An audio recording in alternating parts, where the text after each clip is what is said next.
questions for Joe? Bobby?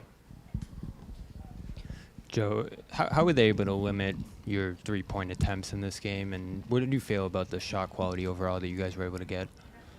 I thought they did a good job being up to touch and pick and rolls, creating two-on-ones. We made some good reads there, and regardless whether it was an open shot or a layup, we didn't make it. But there was some good execution there, but they did a good job on their defensive coverages.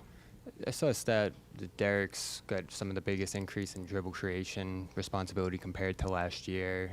What are you seeing from him in a newer role or just an adjusted role to begin this year, obviously with more responsibility? And how can you guys make the game a little easier for him sometimes?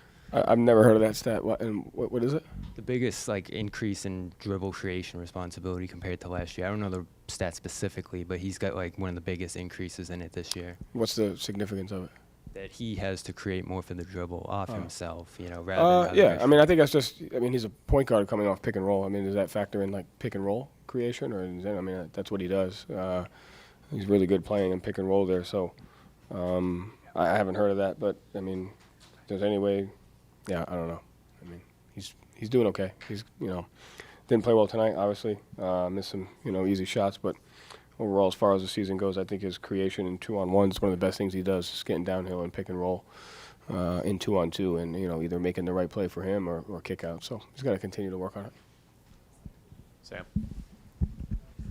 Joe, tonight was a season high for Anthony in minutes. What led to him being able to be on the floor, and what was he doing effectively to allow you to keep him out there? Yeah, I thought he was one of the better ones, guards tonight, handling their aggressive pick and roll coverage. Whether it was, hitting the pocket pass or, beating to the outside leg and kind of being dynamic in his offensive attack. And, I thought his presence defensively was, probably the best it's been all season. So I thought he just played well, and, he deserved to be out there. It wasn't as drastic in this one, but you talked about some of the missed paint shots after the Clippers game. You guys missed, 8 in the restricted area tonight and some more in the paint. Is there anything that's going into those missing that you're not liking the process of? Is it just missing open shots? Is there anything there that you noticed trending from the Clippers game as well? I don't. I don't. Just if you get it, knock it down. If you get it down there, but I don't know that. The story of this game is solely on our missed layups. I think a lot of it has to do with both. I thought the Nets played really, really well, and we got off to a good start, but we didn't play. They played better than us throughout most of the game. I think that's the bigger story is, a little bit of our offensive breakdown, but our defensive lapses on our off-ball execution, or kind of like our individual tendencies and game plan stuff there. So just got to continue to get better at that. Was there anything that the Nets did in particular that you think led to that, or was it just on you guys not being as sharp defensively? I thought they played better than they did the other night for sure.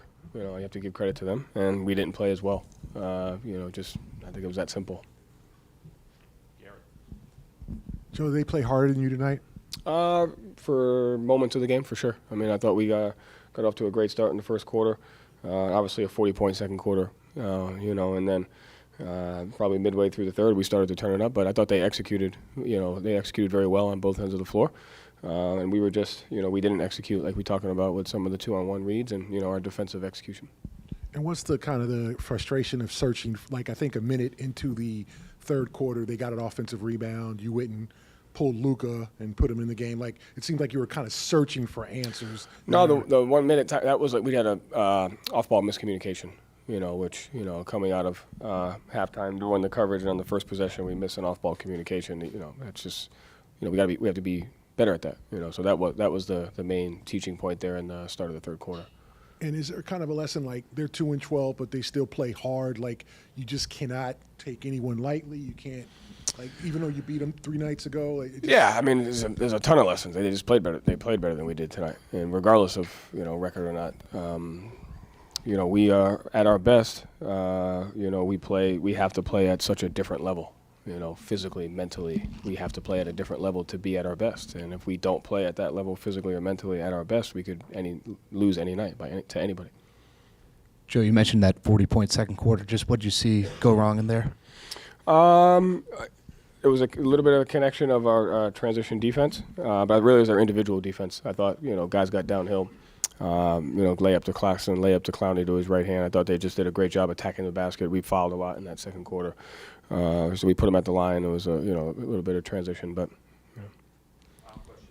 Joe, you said you guys have to play at a different level physically and mentally to be at your best. Is that true of any basketball team, or is that something particular to this group that is unique? I think it's true of any basketball team, but I think it's the margin for error is smaller for certain teams, and the margin for error is smaller for us. We have to be the best. We have to be sharp physically and mentally every night, and that's we've understood that that's a strength of ours when we're at our best, and we have to try to play at our best. Thank you, Joe. Thank you.